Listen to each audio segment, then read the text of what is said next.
Ah, rien de tel que d'être posé un samedi après, mais d'avoir tout le temps du monde pour délaisser sa famille, ses amis et même son âme sœur au détriment d'un bon vieux jeu vidéo. Le tout en étant bercé par une douce mélodie onirique ou alors une musique épique nous encourageant à braver mille et un dangers ou encore le son des fracas des crânes s'empilant sous votre talon viril. Bref, vous l'aurez compris, on va parler de musique de jeux vidéo. Parce que oui, les jeux vidéo, ce n'est pas juste ce qu'il se passe à l'écran, il y a tout un monde musical et sonore à explorer.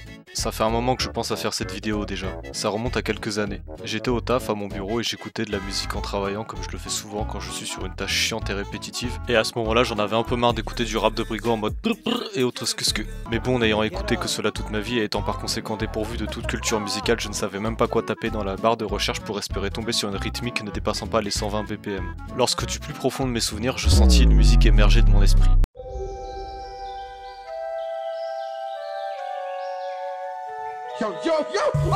J'étais comme transcendé. J'ai alors réécouté la totalité de la BO de Rayman 3 au boulot. C'est un jeu de mon enfance que j'ai poncé. J'ai dû le finir une bonne dizaine de fois et j'ai de la chance si je peux y rejouer encore 50 fois avant de mourir.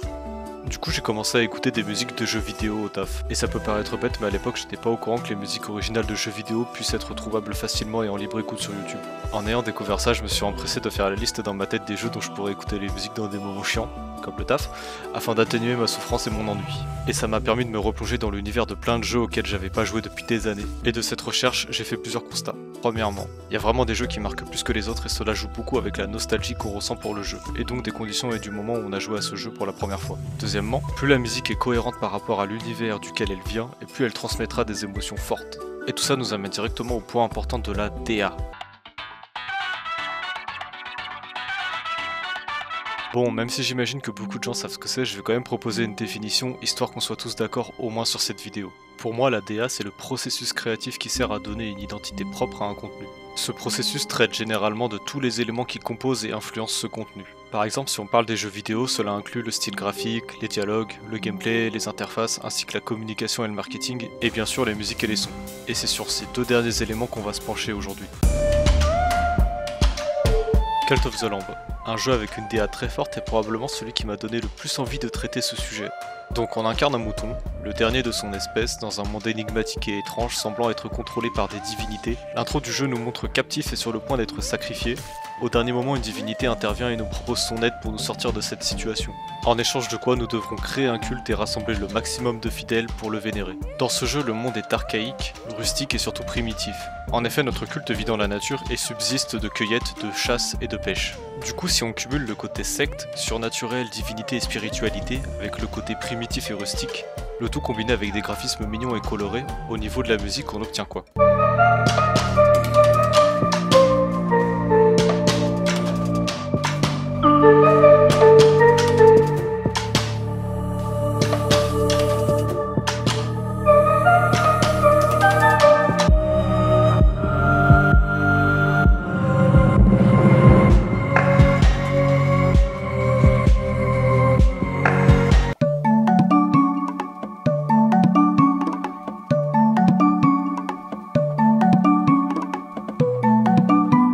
Par exemple, en écoutant cette musique, on constate plusieurs choses intéressantes. Juste pour info, j'ai pas de compétences particulières dans le domaine sonore ou musical.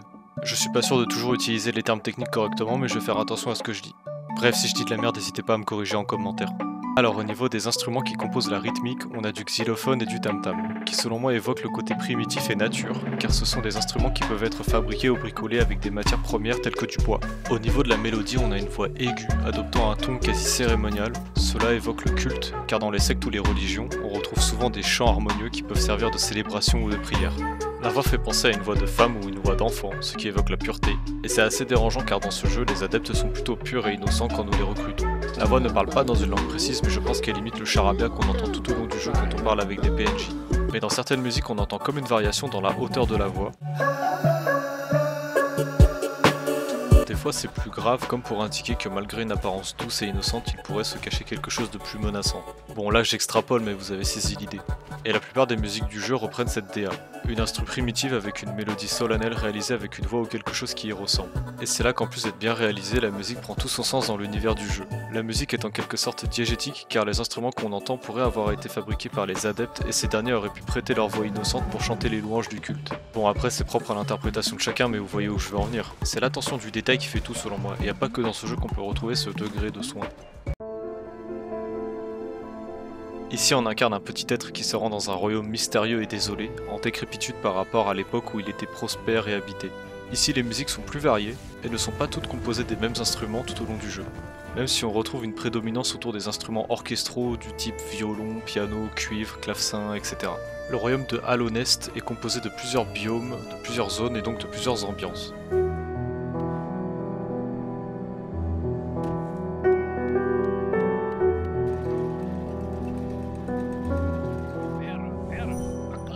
Dans cette zone, la musique marque notre arrivée dans le royaume de Hallownest, mais évoque également la notion de foyer ou de maison, car Dirtmouth sert de hub principal et donc le joueur est amené à revenir régulièrement. La musique est très solennelle et mélancolique, car on est accueilli par un PNJ qui nous explique qu'il a connu cette zone habitée et en effervescence, et qu'aujourd'hui il est seul. Et c'est un peu cette solitude et cette impression de miss out que le jeu veut nous donner tout au long de l'aventure. Quant à cette musique, elle est bien plus joyeuse. Le biome étant orienté nature et champêtre, on peut considérer que ce n'est pas forcément quelque chose de négatif, c'est un événement malheureux à apporter un peu de calme au sein du royaume, car ça aurait permis à la nature de reprendre ses droits.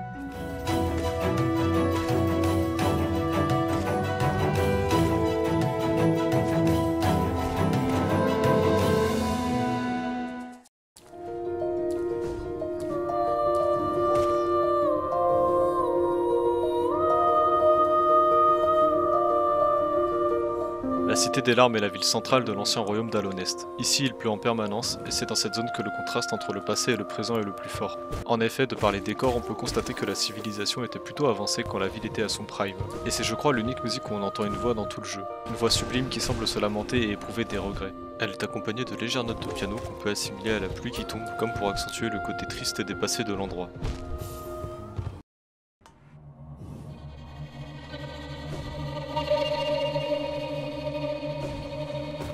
Attention, là on a une musique qui fait peur. Ouh là là. Le choix de créer une ambiance flippante pour cette zone est justifié. En effet, on est dans le Nid profond, une région plutôt sombre et éloignée du royaume d'Hallownest qui abrite des créatures de type arachnéen. Comme vous avez pu le constater, le design des persos d'Hollow Knight sont inspirés d'insectes, et c'est un peu marrant de se dire que pour eux les araignées sont pas vraiment des insectes mais plus une tribu autochtone, et qu'en plus de ça ils leur inspirent de la crainte et du dégoût. Petite note pour le sound design de la zone qui amplifie le côté grouillant et alourdit l'atmosphère. On entend assez fréquemment des petits bruits d'insectes comme des pattes qui cavalent partout, que ce soit pour illustrer les éléments de décor ou pour favoriser l'effet de surprise. En tant que joueur, on a l'impression que les insectes bougent en fonction de nos déplacements, et s'agissant d'un jeu d'exploration, ça favorise le stress ressenti.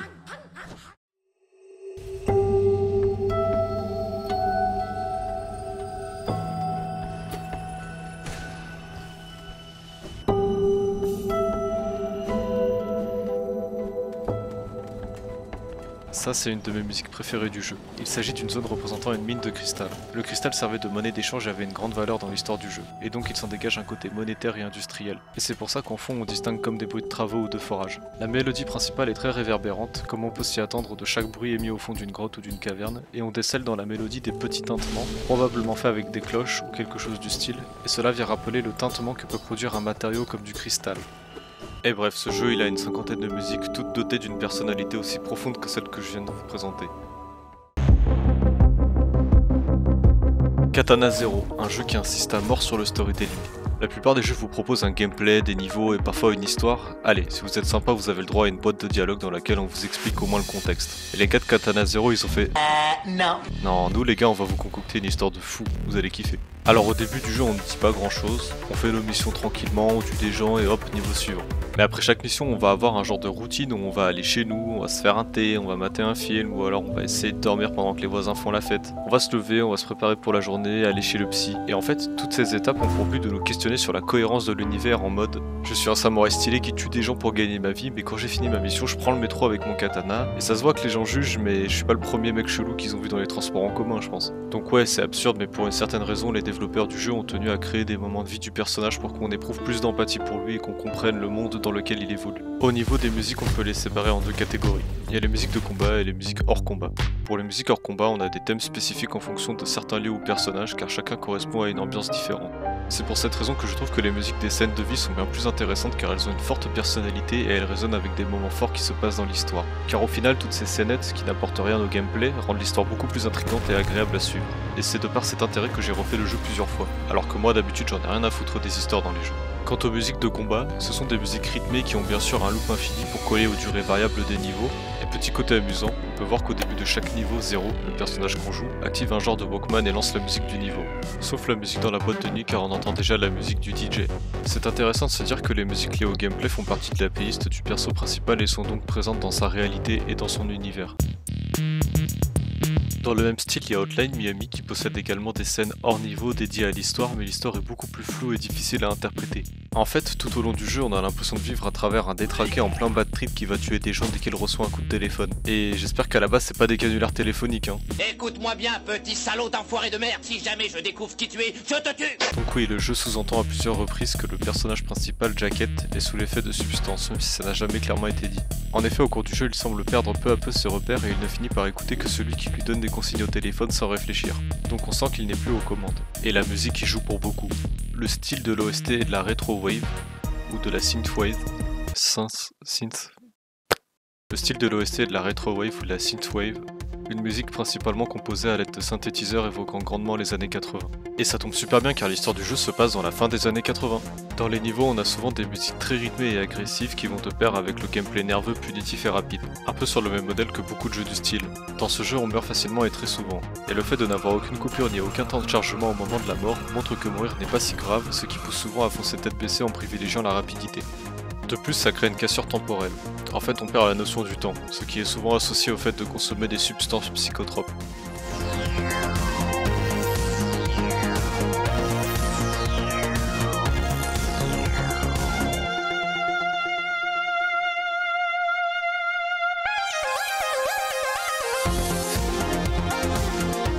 Les musiques plus calmes sont dédiées aux moments hors niveau. On est témoin de plusieurs scènes où on fait nos courses, on prend un verre, etc.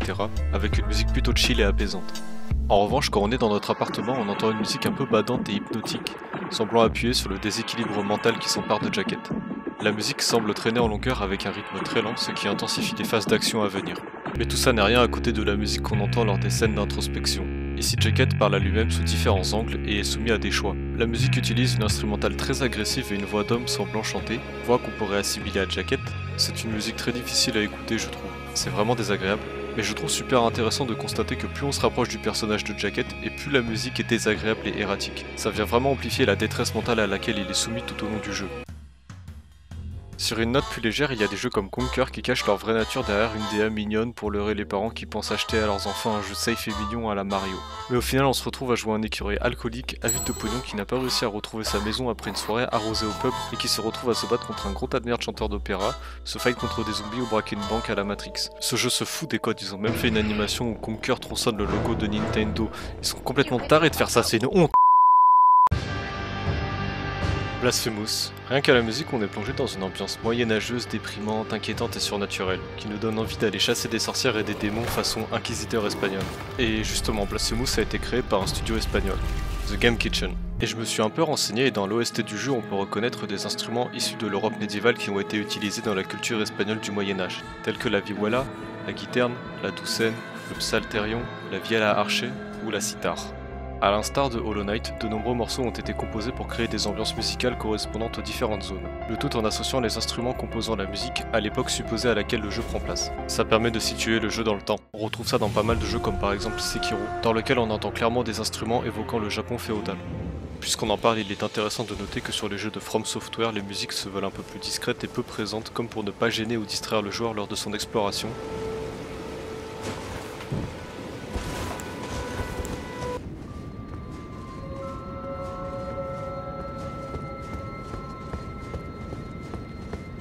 On a bien sûr des exceptions pour les moments calmes comme l'iconique musique de Majula, qui est la zone de hub dans Dark Souls 2, et qui fait naître en moi un moment de plénitude et de nostalgie. Car quand tu as joué à TS2 et que tu entends cette musique, tu sais que rien de mauvais ne va t'arriver. Ici on parle plus de musique d'ambiance ou d'atmosphère.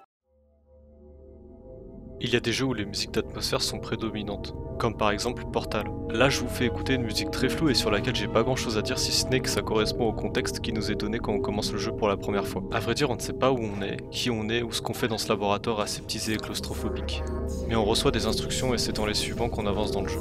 Laissez le joueur se concentrer sur les énigmes et écouter la voix de GLaDOS en permanence à travers le jeu appuie sur le fait de ne pas avoir besoin de musique trop présente. La musique est volontairement oppressante et nous rappelle que nous sommes plongés dans un environnement que nous ne maîtrisons pas. D'ailleurs les développeurs ont fait beaucoup d'efforts pour faire ressentir une impression de solitude auprès des joueurs. Et j'avoue que la première fois que j'ai fini le jeu, j'ai eu un feeling un peu badant. Il y a aussi des jeux où c'est le joueur qui doit interagir pour avoir de la musique, comme par exemple la radio dans Fallout ou les instruments de musique dans Sea of Thieves.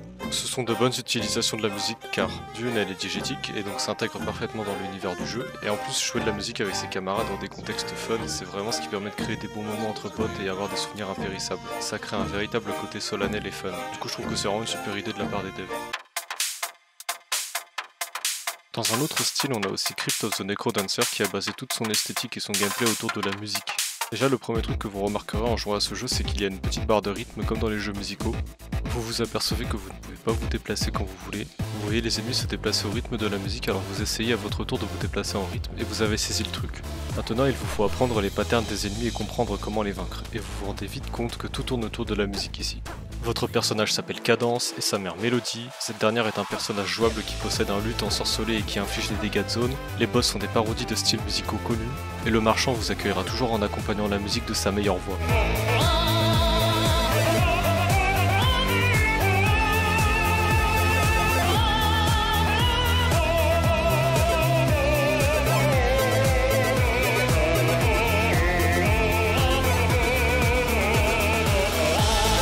Ce mec est juste le meilleur personnage de jeu vidéo, tout jeu confondu, j'en ai rien à foutre. Fâchez-vous comme vous voulez, je m'en fous. Dans le troisième monde, on va être dans une zone qui alterne entre le feu et la glace, et selon si votre personnage se trouve dans un environnement de feu ou de glace, la musique va changer interactivement pour coller au thème. C'est un truc de fou. Et si vous pensez que c'est déjà un taf énorme, et bien sachez que certains personnages jouables ont des thèmes musicaux propres à leurs caractéristiques.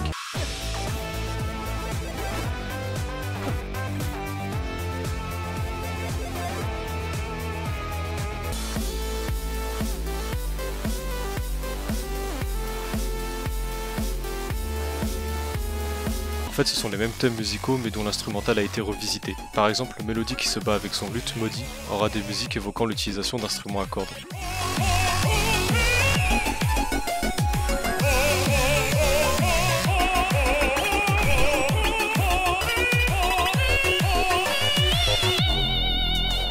Bon là j'avoue que j'ai pas mal fait le tour des jeux et effectivement je pourrais continuer à parler pendant des heures et des heures des jeux comme Shovel Knight qui ont donné une esthétique tirée des jeux en 8 bits à l'époque où les consoles ne pouvaient pas produire d'autres sons que... Ouais, on revient de loin, qui nous a pondu de magnifiques chefs-d'œuvre musicaux. Ou alors je pourrais parler de Cuphead qui nous a régalé avec sa DA inspirée des cartoons et dessins animés Disney. On a même eu la chance d'avoir des images qui montrent l'enregistrement de certaines musiques.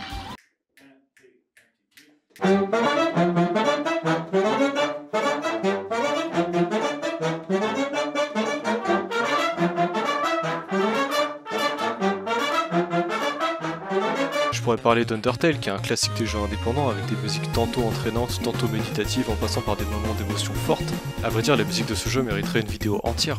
Je peux parler de Braid qui par sa musique nous entraîne dans la légèreté des mondes peints, de Céleste qui dispose de musiques variées et dynamiques nous incitant à nous surpasser à chaque instant. Et je pourrais continuer encore et encore en vous parlant de la BO de l'ancien Isaac, comme du nouveau, des jeux Valve, de Enter the Gungeon, de Rogue Legacy ou de...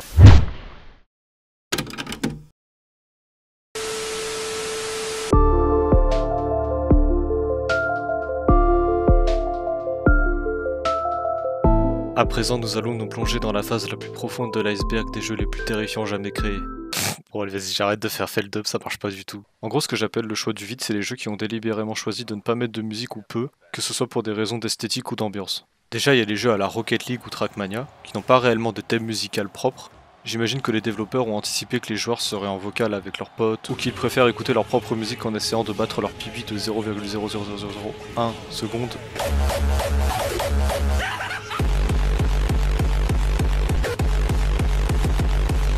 Ou alors ça rentrait pas dans le budget, ou encore ils n'ont juste pas considéré prioritaire de créer une musique. Après tout c'est leur jeu, hein. De toute façon ça ne leur enlève rien à leur gameplay, donc c'est pas grave. Ensuite, il y a des jeux qui n'ont pas d'ambiance musicale volontairement pour jouer avec l'atmosphère, et c'est souvent pour mettre le joueur dans l'inconfort. Phasmophobia par exemple. On joue des enquêteurs de paranormal et notre but c'est de prêter attention aux signes que nous font les fantômes. C'est super oppressant d'être dans une maison vide en n'entendant que les bruits habituels de la maison, parce que d'un coup on entend des bruits de pas dans l'escalier, un robinet s'ouvrir à l'étage ou encore une porte grincer.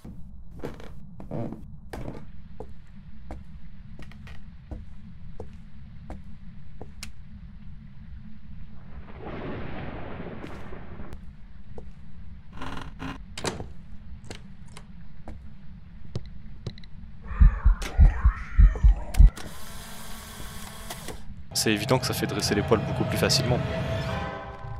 Bref, vous l'aurez compris, ici l'atmosphère sonore se repose entièrement sur le sound design. Bon, moi je joue pas beaucoup à des jeux d'horreur, mais j'ai remarqué un truc. Dans ce genre de jeu, souvent il y a peu de musique. Et s'il y en a, c'est plus efficace d'avoir une musique diégétique. C'est-à-dire que même le personnage l'entend. Le but étant de se projeter au maximum dans la peau du personnage pour être empathique sur l'expérience qu'il est en train de vivre. Cela amplifiera le stress. Et lors des moments de poursuite ou de screamer, là les devs ils se lâchent, ils mettent toutes sortes de sons du moment qu'ils sont soudains, intrusifs et désagréables.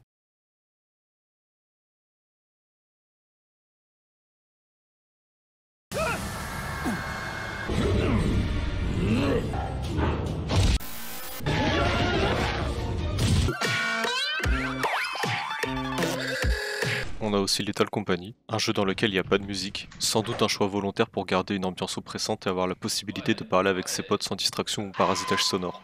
Ou alors c'est pour économiser de la thune, je sais pas. Dome Keeper aussi est un bon exemple, car j'y ai beaucoup joué mais je serais incapable de dire à quoi ressemble le thème musical. Il y a peu de musique sur les phases d'exploration et encore moins sur les phases de combat, comme pour évoquer le vide et le silence spatial. En revanche, le sound design de ce dernier est riche et soigné. Si vous saviez comme j'aime le bruit des tintements des matériaux quand on les tire jusqu'au vaisseau, c'est vraiment satisfaisant.